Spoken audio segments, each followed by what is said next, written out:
Hello and नमस्कार दोस्तों, आप देख रहे हो YouTube चैनल मिस्टर फिल्मी वाला और मैं हूं आदर्श।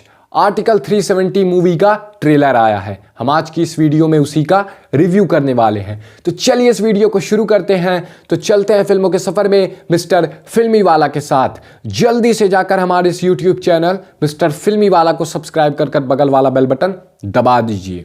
हमारे होम मिनिस्टर मोटा भाई यानी अमित शाह जी के लिए बहुत बड़ी उपलब्धि है जो उन्होंने कश्मीर से आर्टिकल 370 को हटाया। कश्मीर से आर्टिकल 370 हटाने के लिए किस किस चैलेंजेस को फेस करना पड़ा, कैसे उस आर्टिकल को हटाया गया, उसके बाद की वहाँ की क्या स्थिति थी, इसके बारे में हमें कुछ भी नहीं पता। लेकिन हमें पता होना चाहिए, हमें नॉलेज होनी चाहिए इसके बारे में। मैं आपको कोई बुक पढ़ने के लिए नहीं कहूँगा, कोई डॉक्यूमेंट पढ़ने के लिए नहीं कहूँगा, कोई न्यूज़पेपर पढ़ने के लिए नहीं कहूँगा। तो अब आप सोच रहे होंगे कि जब हम ये सब नहीं पढ़ेंगे तो हमें कैसे पता चलेगा कि कश्मीर से आर्टिकल 370 कैसे हटाया गया। तो आपको कुछ भी पढ़ने के लिए ज़रूरत नहीं है।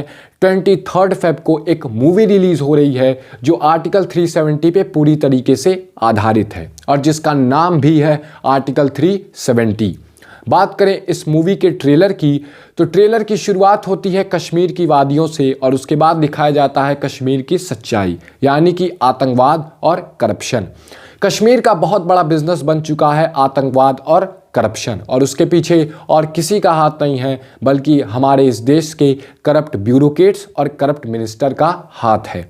इस मूवी के मेन कास्ट में रहने वाली है यामी गौतम, जो एक ऑफिसर हैं, एक एजेंट हैं, और उनका यही सपना है कि वो कश्मीर से पूरी तरीके से आतंकवाद को ख़त्म कर दें, लेकिन वो कर नहीं पा रही हैं। वो करप्ट ब्यूरोक्रेट्स उन्हें ये करने से रोक रहे हैं जिनका फ़ायदा है आतंकवाद से, क्योंकि उनके लिए पहले उनका देश नहीं, उनके लिए पहले अपना घर भरा रहे। लेकिन एक सोल्जर के लिए पहला धर्म उसका देश होता है। यामी गौतम के लिए ये मूवी उनका करियर चेंज करने वाली भी हो सकती है। उन्होंने बहुत बखूबी एक्टिंग की होगी मूवी में, इस ट्रेलर में ऐसा झलक रहा है। प्रियमणि से यामी गौतम कोई कन्वर्सेशन करती हैं इस मूवी में, ऐसा दिखाया गया है, और उस कन्वर्सेशन में वो यही कहती हैं कि Kashmir is the last. Kashmir में टेररिज्म बहुत बढ़ चुका है, एक हाई लेवल पे जा चुका है, जिससे कश्मीर अब बर्बाद हो सकता है और उस करप्शन को, उस टेररिज्म को किसी न किसी तरीके से ख़त्म करना ही होगा। उसके बाद वो NIA से जुड़ती हैं और उसके बाद वो एक स्पेशल ऑफिसर वहाँ पे अपॉइंट की जाती हैं जिन्हें पूरी छूट है, और वो नींव रखती हैं आर्टिकल 370 को हटाने के लिए। इस मूवी में एक डायलॉग आपको सुनने को मिलेगा जो ट्रेलर में हमें दिखाया गया, जिससे ये पता चलता है कि इस आर्टिकल 370 को हटाने के बारे में किसी को भी पता नहीं था। इसे पूरी तरीके से कॉन्फिडेंशियल रखा गया था, यहाँ तक कि प्राइम मिनिस्टर तक को नहीं पता था कि आर्टिकल 370 हटाया जा रहा है। आर्टिकल 370 को हटाने के लिए बहुत बड़े बड़े डिसीज़न लिए गए। आर्टिकल 370 हटाने के बाद जो चैलेंजेस फेस करने पड़े सरकार को, जो चैलेंजेस सोल्जर्स को फेस करने पड़े, बहुत बड़े बड़े चैलेंजेस। और मैं ज़रूर कहना चाहूँगा कि आर्टिकल 370 को हटाने में NIA का बहुत बड़ा हाथ है, क्योंकि उन्होंने वहाँ के प्रॉब्लम को जिस तरीके से संभाला वैसा सिर्फ वही कर सकते थे। उनके पीछे उनका बहुत बड़ा हाथ है।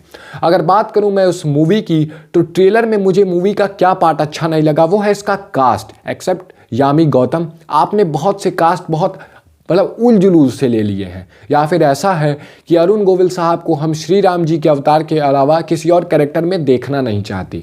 आपने अरुण गोविल को मोदी जी बना दिया है, मतलब ये कौन सी बात हुई?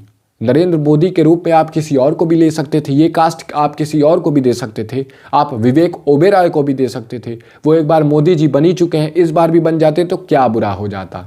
और बेस्ट पार्ट मुझे ये लगा जो हमारे मोटा भाई यानी होम मिनिस्टर, जिनका बहुत बड़ा हाथ है आर्टिकल 370 को हटाने का। हाथ क्या क्या है, उन्होंने ही तो आर्टिकल 370 हटाया है। उनका एक डायलॉग है, आप लोगों ने सुना होगा, उसकी एक मीम्स भी वायरल, जान दे देंगे इसके लिए, क्या बात कर रहे हो आप? इसके लिए अगर आप आर्टिकल 370 के बारे में जानते हैं तब तो ठीक है, और नहीं जानते तो आई मस्ट से आपको ये मूवी ज़रूर देखनी चाहिए।